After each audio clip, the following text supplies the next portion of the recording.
Today, this session is going to be on, this is your brain on culture. If you remember, I was growing up, there was a commercial that was, this is your brain. This is your brain on drugs. Any questions? And it was like this egg, and they cracked the egg and put it in the frying pan.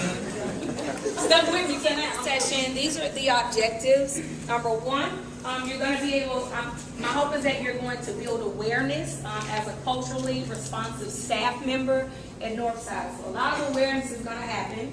And then also you're going to learn how the brain physically works. It's going to get real brainy in here, you all. Where's Carly? Hey. It's going to get real brainy in here. And we're going to talk about the physical structure of the brain and its influences on our social and emotional state. So bear with me in this part because I'm going to ask that you take some notes. And also, this part is it can get boring, but I'm going to try my best with all the power that's within me to make sure that you're able to connect this to your everyday practice. Right? The third thing is brainstorm and prepare to implement on day one how to create a culturally responsive environment that the brain perceives as safe and nurturing. All right, so this is all about the brain. The brain has to perceive it. You can't perceive it as the teacher and the instructor. The student's brain has to perceive that your environment in your classroom is safe and nurturing. Make sense? All right, so during this session, I'm going to give you all 4 key questions. So you've got to really pay attention so that you don't miss these 4 key questions, because by the end of the session, you should be able to answer these key questions. So again, notes are going to be necessary. So we can't talk about being culturally responsive if we don't just, lay the law. What is culture? Somebody tell me, what is culture? What is culture? Yes, sir. Culture is the way we interact with one another. Okay, that's good. Tell me more. Yes, ma'am. It's like a societal norms that tell us how to behave in certain situations. Yeah, I like that. Tell me more, Craig. Sure, it's beliefs. Yes, indeed. Anybody want to try something else? One more? Over here? What is culture? Give a shot at it. Yes, sir. Kind of going with the beliefs, but also like a set of traditions that are held within a certain ethnic group or a certain group. Yes. All right. So within this session, a lot of this is going to come, majority of it is going to come from this book called Culturally Responsive Teaching and the Brain by Zaretta Hammond. And so in this book, Hammond talks about culture and breaks it down into 3 different levels. The first level is surface level, right? So surface level, that's the language, the music, the clothes, the food, the holidays, talk style. And then it goes and it talks about the shallow level. But before we go to shallow level, let's go back to surface. Surface level, you have a student by the name of JG that comes in your classroom. And he comes in and he's singing and rapping Migos, and then he may go into Lil Drake. And he comes in, he's got his tennis shoes on, so he's fly. He's got like the newest tennis shoe out, hair laid all the time, the mousse and spike, like he got it. He's fashionable because he tries to come in with his AAU Adidas jacket every day that you wear and you got it, right? That's culture. But those are the observable things. However, as instructors and as teachers, we have to go deeper than that, right? Yes or no? Yeah? Yes. Y'all talk back to me. We have to go deep. We have to go deeper. We have to really know our students more than at the surface and the shallow level if we're going to be culturally responsive in teaching them. If we're going to meet them where they are, we have to know them. We have to study them. And that's not reading the book. That is sitting down, talking to a student, and getting to know them. That is the deep level. Because we deep. We deep. Are we deep? Yeah. Are we deep? Yeah. Yeah. All right, so we're deep. This is the part of JG where he is approaching problems. And how does he approach problems? How does he make decisions? What are his worldviews? The root of JG. That is what we want to learn with our students. What is the root of our students? Okay? That is going to be very, very important. We're going to spend less time talking about the shallow and the surface level, because at the shallow and the surface level, those are the visible fruits. Those are the things that are varied from one student to the next, right? I can tell the difference between myself and Tang, right? Yes, culturally we are different. However, there are some world views that we share. Make sense? So we're going to talk about those world views within our classroom. We want to know what are the patterns that unite our classes as one. Because there are some. Although we look different, we talk different, we sound different, we act different, there are still some patterns that unite us as one. And that's going to be important as instructors in every last one of your classes, that you know what your cultural archetype is.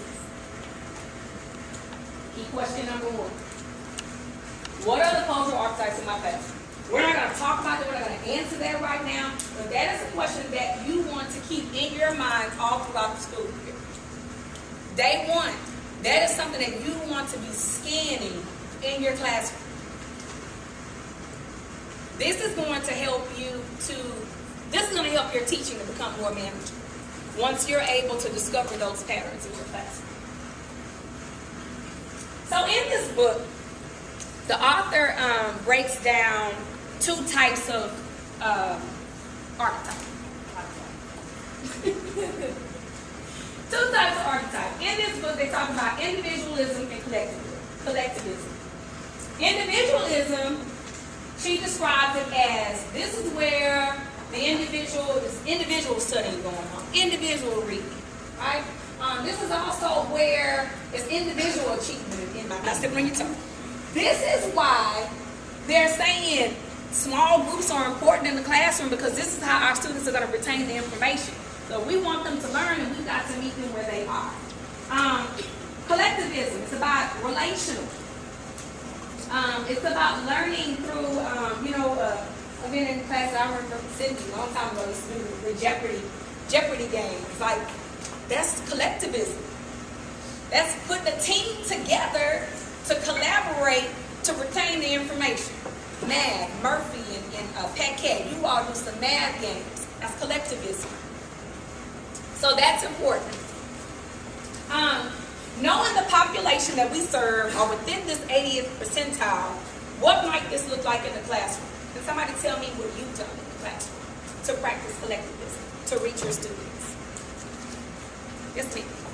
Group choreography assignments, so like they'll work collectively together to choreograph something, or get in groups to do improvisational things together. And even if they're not all working on the same thing, they're still in small groups, like support one another as they're individually. Yeah, absolutely. Yep, perfect example. Anybody else? Yes. We're doing the hot seat with the class as a describe the term to Yes, that's collectivism. Absolutely. So, again, just to kind of bring this back full circle, as we transition out of culture, talking about culture, culture is what programs your brain. Somebody says this a lot of times. Culture is what programs your brain, and it's how you interpret the world around you. Okay? So, with that being said, the writer talks about culture being like the software of the brain. Right? It's the programming. Now, may not come to us programmed well, just to be honest with you, right? So that does not mean that the software can't change. That does not mean that we can't impart more software into that student. However, we have to embrace and respect the software that they come to us with. Make sense? Okay. So if culture is the software of the brain, then the hardware is the physical structure. So here it is. Brace yourselves, put on your seatbelts. It's about to get. Look at you, Craig. He's really into it. He likes it from me too. Reptilian region is the emotional part of the brain, okay? In the reptilian region, it's the first layer of the brain, and here, it doesn't think, okay? It doesn't think, it only reacts. It is constantly scanning the environment and looking for threats and rewards, all right? So it's also looking for rewards here in this emotional part of the brain. What is most important in this part of the brain is the RAS, the reticular activating system. Very important here. This part of the brain is what directs the learner's attention at the beginning of class and at the beginning of a task. So, with that being said, here's your second question. How can we get the RAS to pay attention during the beginning of class and during the beginning of a task? That is going to be a key question that you're going to need to know for every last one of your classes. This is your hook in the classroom, right? How are you reeling that student in? How are you connecting to that student's culture so that they're able to grasp the information in the classroom? How are you connecting your lesson to the student's culture? This not only talks about that, it's also, what does your class look like? Do you have balled up water pieces of paper on the floor when the kids come in?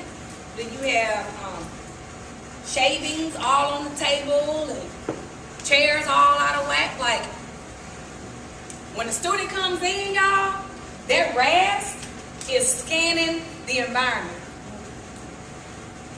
And that brain is perceiving threat or reward. So that's important. So just remembering, it's not just about how you're connecting the lesson and all that. It's also, what does your class smell like? Okay? Region. And in the limbic region, this is the second layer of the brain. This part of the brain, also emotional, only present in mammals. It holds background knowledge. Okay? It remembers things. Whether it's good or bad, whether it's a pleasant experience or whether it's a not so pleasant experience, it remembers. So, what you have to keep in mind here is, I'll say Miss Fowler, Cindy. So Cindy's been here since the school opened, right? Cindy, you have bounced around from different locations, right? Different classes, you've been all over the place. I say that to say, Cindy, the same students are here, but you've moved away. So Cindy may have moved to a different location, and Cindy gets a student who's been here just as long as she has, but in this new location, that student may have had an unpleasant experience in that classroom. Has nothing to do with who? Cindy. But all about the experience in the classroom.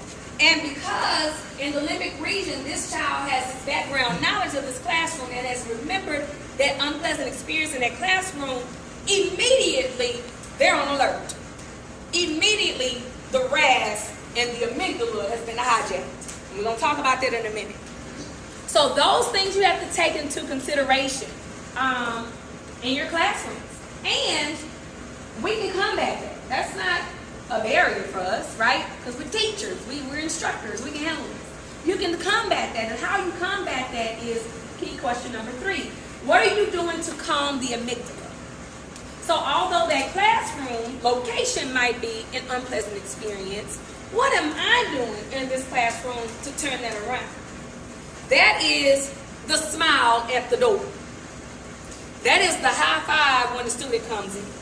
That is, hey, Drew, how you doing today? How your mama doing? Oh, that's good. I saw your mama last week in Walmart. That's cool. How your mama, right? Those are those conversations, that relational part, that human part of us that we have to do.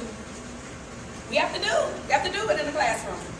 And in all class periods. And I know that can get difficult, but we have to do it. If we're going to be culturally responsive, we have to. It's a must.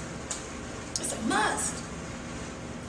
Because first period may not go so gotta be on point because I gotta get that same high five to another student. I may not want to. I'm gonna fake it till I make it. Because y'all know y'all laughing, right? You know it's what's up. Y'all know. You have to do that sometimes because it's important. We have to calm the amygdala because if we don't calm the amygdala, your class is shot. Your class is shot. Again, the students of the limbic is broken down into 3 parts. It's so important. It's broken down into 3 parts. In the 3 parts, the thalamus is like the drum, right? So that's JG coming in. He in the kitchen, stir fry. But he's thinking, but his brain is working. He is coming in and he is scanning the environment. That's what the drone does. They're trying to detect safe. Is it safe and nurturing in this classroom? And hey, he could also come in and get that high five from Ballard. And what is his brain saying? Oh man, it's about to go down in this class. This will be loud here today. Should I get a smile from her today too? Oh, it's on. I'm about to learn something. Let me pull out my pencil as a matter of fact. Right? Because you're ready. You're ready. You're ready. You have the guard dog. So what happens is, if the amygdala is attacked, or if the amygdala senses threat, then they're going to attack. And it's going to look something similar to this. Am I right? Yeah, let's keep it real. It's going to look like that sometime. And it is designed to react in less than a second. It can react immediately. Okay? What's important to know here is that all cognitive functioning is going to stop at this point. If the amygdala is hijacked and that guard dog senses a threat in the classroom, and it may not have been anything that you have done, but if that guard dog senses some type of threat, it's going to stop. Like, you're not going to get the learning and the problem solving and the ELA and the social studies and the dissecting the pigs. Like, that's not going to happen today. Okay? So, we're going to have to figure out how do we calm that amygdala. All right, I'm going to bypass that video. Basically, what that video talked about was how the amygdala is hijacked, and when the amygdala is hijacked, it begins to shrink the hippocampus part of your brain. Okay, and so the hippocampus part of your brain, bam, right there. That is that's your student's Wikipedia. That's our Wikipedia. Every time there's an attack or every time there's some stress or something, then how much information is that student really retaining? A lot of information. Okay, I got a little science experiment right here. So, every time the amygdala is hijacked and set off, it releases what? Somebody hollered out of my brain phone. Hey! Yes, it releases cortisol. That's that stress hormone. So listen, here, it's kind of like wringing out a soaking wet towel. And all of this has memory in it. This is memory in the child's brain. And every time that amygdala is hijacked, it's wringing it out. So we putting all this good learning and teaching in it. And every time that child goes through something, stress, grief, loss, this is where it's going, right? So this is the reason why every single day we have to start over. Every single day may be a reset, right? Because we don't know what's happening when that child goes home. All right? So, in this area again, this is where the memory storage is held. Super, super important. This is the neocortex region. This is where this is the aha moments. Where you're teaching in the classroom and the kid says, "Ah, got it, miss. I finally got it." This is the ultimate goal. This is where we want our students to be operating in this third layer of the brain. Executive functioning is happening here. Imagination and creativity is happening here. Here's your key question. What are we doing to assist students in reaching this level? Because they're not going to come to us like that. We gotta get them to that point. What are we doing? How does it feel to have a phrase in the dictionary named after your phrase, aha moments? That's crazy. You know what the wonderful thing about aha though is, I can't even remember how early on during the show days I started saying it, but this is the thing about an aha moment, and I love having them where you think you've never thought of it that way before. But an aha really is, think about this, you can't have an aha unless you already knew it. So the aha is a remembering of what you already knew, articulated in a way to resonate with your own truth. So the aha isn't somebody teaching you something. The aha is somebody helping you to remember. That's an aha moment for me. That's an aha. I didn't think about that. That's what it is. Yeah. What do you think about that? The neocortex, that's what we want our students to be. What do you think about that as it relates to what she just said about the aha moment? I think it makes sense. Just thinking back on my own like educational journey, anytime I've ever had a moment of like, oh yes, oh my gosh, this makes sense now. It's always a memory. It's always something that like I learned before, but maybe didn't fully understand the concept, and then somehow somebody else brought it up later, and then it all kind of came together and made sense in that moment. Yeah. And somehow somebody, that's y'all. That somehow somebody made it make sense. That's y'all. Right? So again, yes, I'm sorry.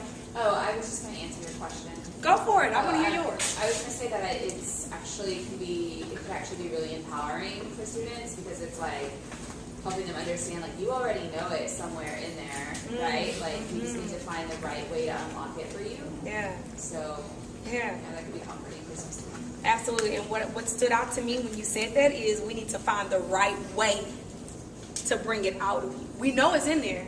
We need to find the right way. The right way is having knowing those cultural archetypes, knowing those patterns in your classroom, right? And then also like how they learn, that's the right way. Also meeting them where they are intellectually, that's the right way. So those are the ways that we can answer key question number 4. Those are the ways that we can assist students in reaching that neocortex level. So we're going to stop right here. That's a whole lot. We're going to recap, we're going to pause the process. And so here, I want you all to ponder and then answer these questions. What have you heard that resonated with you thus far? Or what are some things that need to happen in the classroom to reach that neocortex region of the brain? Either one of those questions I'd like to hear. Anybody? Pick one. Will you come? Yes, all you. I would say one of the things that needs to happen in the classroom in order to reach the neocortex region is that we as teachers have to address and then let go of our own biases towards students and their cultural archetypes. So we might assume something about a student that may or may not be true, but we have to knowingly address that is a bias that we have, and then let it go. Yeah, very good. Addressing biases. Very good. That's a whole nother session. Yes, it is. Yes, Lord, it is. Reagan, I'm sorry. Yes. I was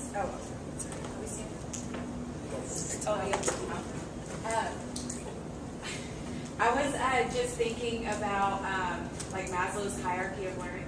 Am I saying that right? Yeah. No, that's not. Bloom's taxonomy is not. Yeah. Okay.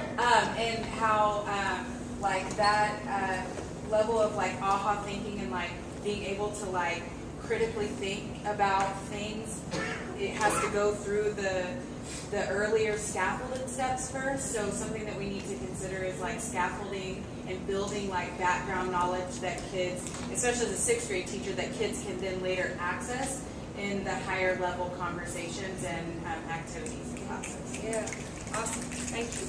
So some hands back here. Yes. Something that resonated with me was like the idea of making sure that you start off with the student like in a positive note, because like without knowing it, and I like already did that in the past, and I did see that like, oh, like that change in their behavior, like, oh, like I'm actually gonna learn something in this class, and let me actually try, even though I probably didn't try in my second period or whatever, you know.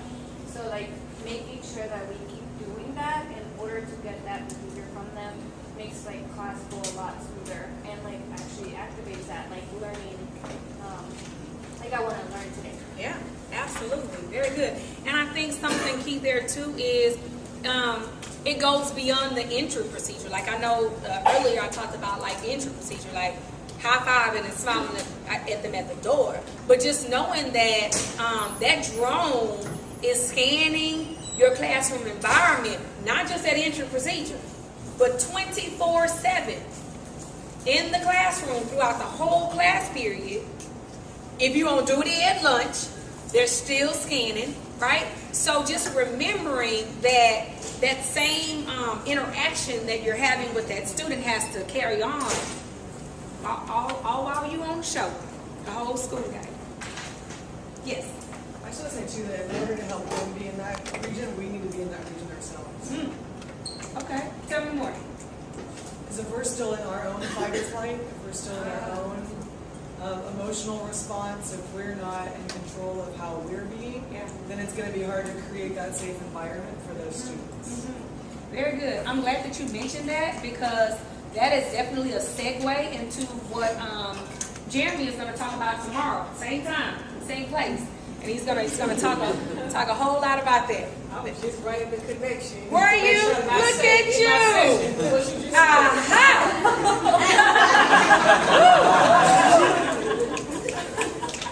Anybody else have anything to share? Right? Yes. Go for it. No. Well, something that connected with me a lot was the different levels of culture, and to connect to the neocortex region and where learning truly happens.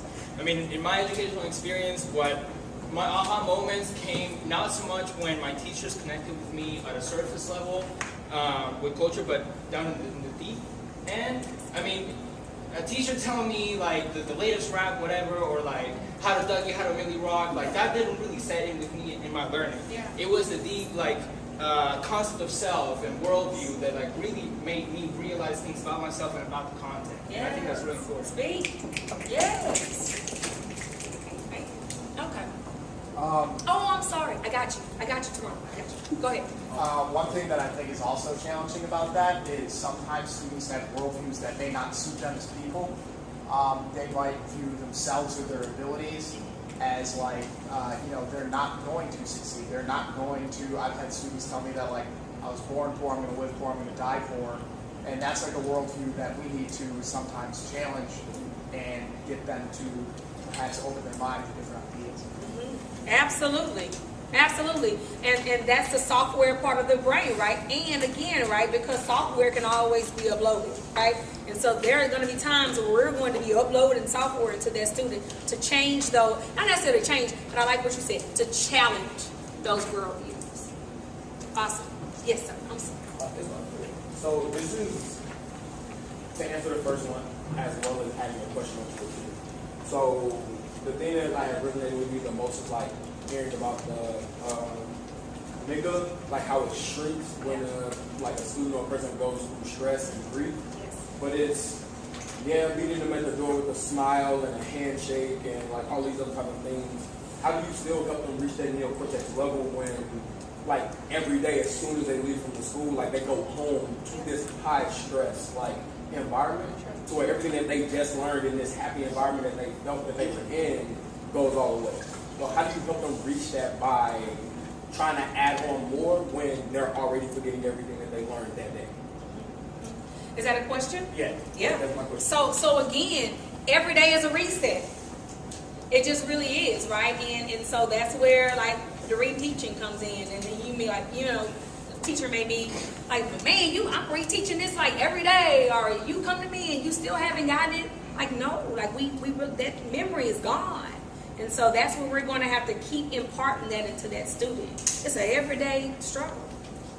It is. But it's not something that they can't overcome. That makes sense? So it's an everyday thing, reset. Like 100 repetitions. You remember that? Yes, I do. Wow. Yeah, it's like 100 repetitions. Yeah. Does anybody have another answer for that? Yes, sir. Yeah, I was actually just thinking about what Ron said, and like a lot of it, like it's really important for us to be that rock that our students can come to every day, so that we're always the same. Our classroom's always going to be a welcoming place. It's always something that, like, when they walk in, they feel comfortable. So that even if their life, and some of them it is, but for those that it is, those if their life outside of school is getting their brain in like that fight or flight mode, when they're here, they know that they can like not have to worry about that. And I think to me that like that's sort of an aha moment of like, why do kids care so much when teachers leave? Ah. Like when I had teachers that left, and when I was in high school, it was less of an issue, but I also wasn't in that situation when I was at home. So it's probably related to that. Like I want to be able to feel safe at school, and that uncertainty about new teachers probably leads to that. Yeah. So persist, y'all. That's what he just said. Where Maureen at? He said, Maureen. Persist. We're trying to skyrocket up out here in 3 months. When the kids need you. Serious. Yes. It was just another response to Ron's question. But before saying that, just we talk about what our students go through when they leave our classroom and leave our building, and it's extremely important for us to understand like the circumstances and the challenges that our kids have when we know that like we serve in a community that's like disadvantaged. But also like just challenge us to not like have an archetype that every single one of our kids is going to a place where all that stuff that they sponged up is being released, right? Some of our kids are going to like very, very like warm and nurturing environments where everything that they've sponged up throughout the day is actually just being emphasized, right? So I think that's one thing. Yeah. The second thing is to the point of, well, the reset, right? I think the reset does have to happen sometimes, and sometimes we do have to do reteaching. But when we really create student-centered classrooms where they're doing the heavy lifting and we're getting to that deep intellectual critical thinking, there's going to be less water that leaks even in the midst of the trauma that they're going through. Because it was so impactful, the experiences they had in class was so impactful that it stays, right? So that's also so much. Awesome. Thank you so much. You're absolutely correct. Absolutely. All right, you all. Thank you so much for this good dialogue. I like that. That's collectivism. I like that dialogue. All right, so we're going to transition over and talk a little bit about the survey. Well, just a second about the survey data, because this is from last year, and we're going to change that. So, YES Prep, we do these T2 surveys, blah, blah, yada, yada. All right, so here we are. This was us at T2 last year, and when they asked questions about safety and behavior, and Northside was at 65%. All right, and that's got to change. And in order for that to change, I think. Let me stop. I think here, historically, we've been attempting to get students to think clear and learn in the classroom, but they're not feeling safe in the classroom. All right. And again, it's not always because of something that we have done as staff, but they're just not feeling safe in the classroom.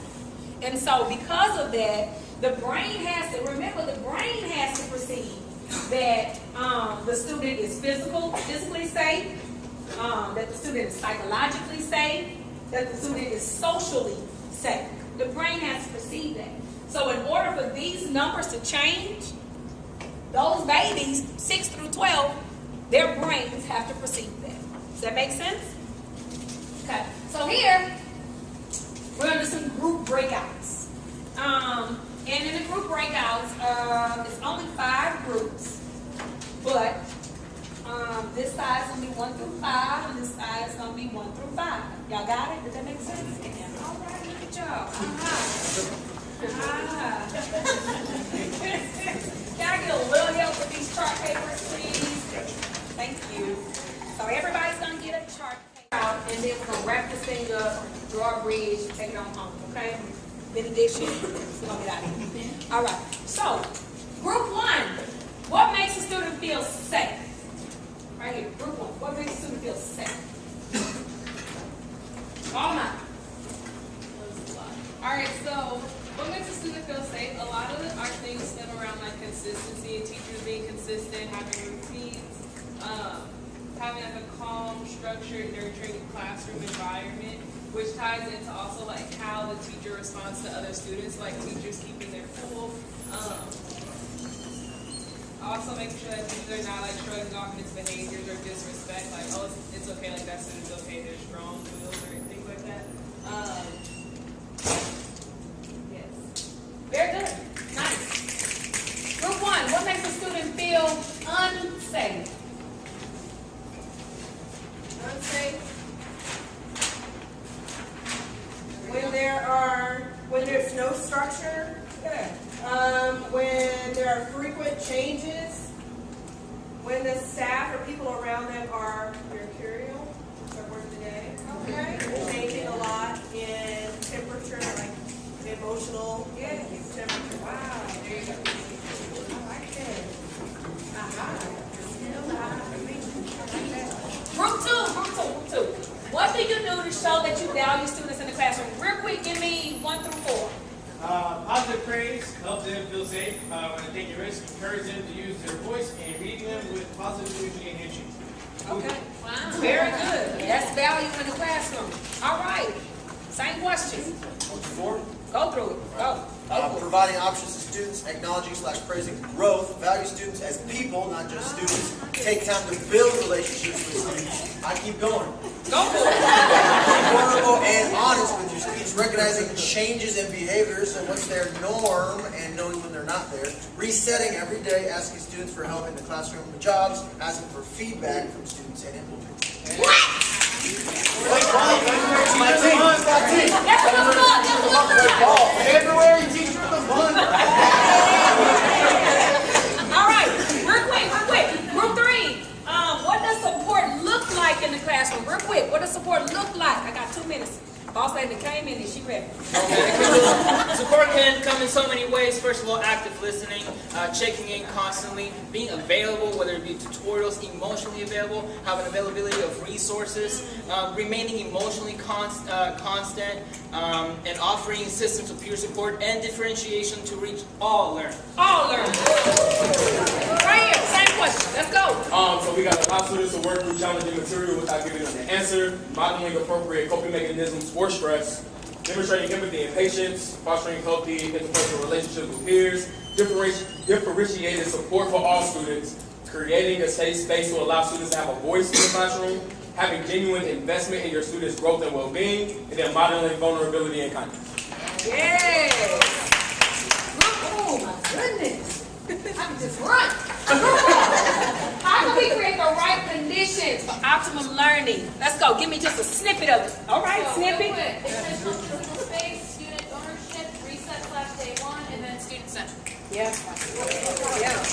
Go for it. Positive first touch points, consistent procedures, clean physical environment, sustained positive language, praise openly, redirect privately, restorative conversations, apologize when wrong or make mistakes, engaging in relatable lessons, invest in building relationships, foster student ownership of lessons, providing a variety of learning strategies. And you just said what? Okay, so just know that I'm going to put all of this together. Thank you so much. Last group, group 5. Take us on. Know your subtops. Know the cultural archetype of your classroom. View your classroom roster. Know if they want to be called something specific or how to pronounce it. Avoid thinking about having one-on-one conversations to help them to support them. Have school-wide programming that supports all school identities. Implement student supports with fidelity. Reach out and collaborate if you have unclarity. Finding student strengths and incorporate them into lessons, including classroom jobs, and give students opportunities to win. Woo! Last one, let's go. It's 1:30. Boss lady, I got you. Be themselves. That means more choices, opportunities to use their own voice, room to make their own mistakes as well, and we need to respect these students. High expectations, work and in conduct. This is very important. Fresh start every day for every class, and that's setting aside personal emotions that you may have had previously. Also, we as teachers need to be our best selves every day. Trust, and the last one we had was encouragement. So when students are being themselves, we need to encourage that and point that out to them and let them know that they are being their best selves every day. Awesome job. Thank you. Second, if I can get everybody to just stand up with me, just stand up. This is the benediction. All right. So, tomorrow, so this is the bridge. Tomorrow, same place, same time, Jeremy's going to take us home and talk about de-escalation and restoration. You're going to need a lot of this background information today going into tomorrow. All right? I believe that relationships are the precursor to learning. If there are no relationships,